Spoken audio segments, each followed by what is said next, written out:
Cain killed his brother. Abel then vanished. But a few verses later, the Bible says something strange. Cain knew his wife, and she conceived and bore Enoch. Genesis 4:17. Hold on, where did she come from? Hey everyone, welcome back to Soul's Fire. Today, we're uncovering a powerful mystery from the Bible. Who was Cain's wife? Let's dive in and find the truth. If Adam and Eve were the first two humans, and Cain and Abel were their only sons mentioned so far, how could Cain suddenly have a wife? Did God create more people? Were there other families we don't know about? Most people never ask this question, but it's one of the Bible's oldest mysteries. And when you dig deeper, the truth is more shocking than you'd expect.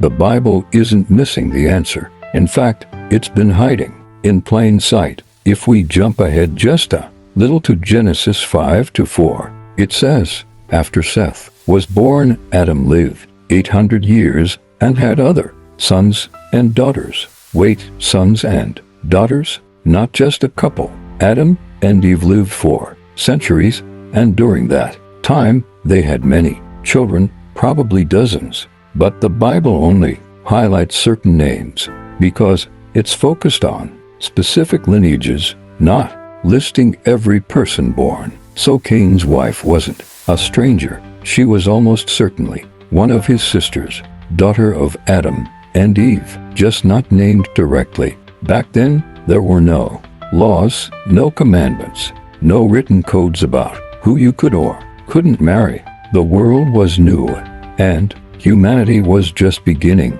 For life to continue, brothers and sisters had to marry and have children. It wasn't seen as wrong because there was no corruption in their genetics yet. Adam and Eve were created directly by God, perfect and pure. Their children would have had strong, clean DNA, unlike the brokenness we see in humanity today.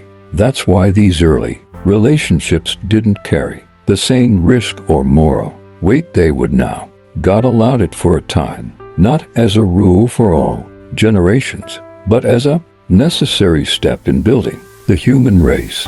Cain's wife wasn't an outsider, and she wasn't a mystery. Once you understand this, she was part of God's plan, even though her name was never written down. Their union led to the birth of Enoch, and from there, Cain built a city. He named it after his son, showing that even after his sin, he still had a future. God didn't erase him. He marked him for protection. And through Cain, life continued, not perfectly, but powerfully. And through Cain, life continued, not perfectly, but powerfully. This story reminds us that God's plan often works in ways beyond our first understanding. It challenges us to look deeper, to question, and to find hope even in the unexpected. If you found this story eye-opening, be sure to subscribe for more Bible mysteries and deep dives. Share this video with friends who love exploring the Bible's hidden truths.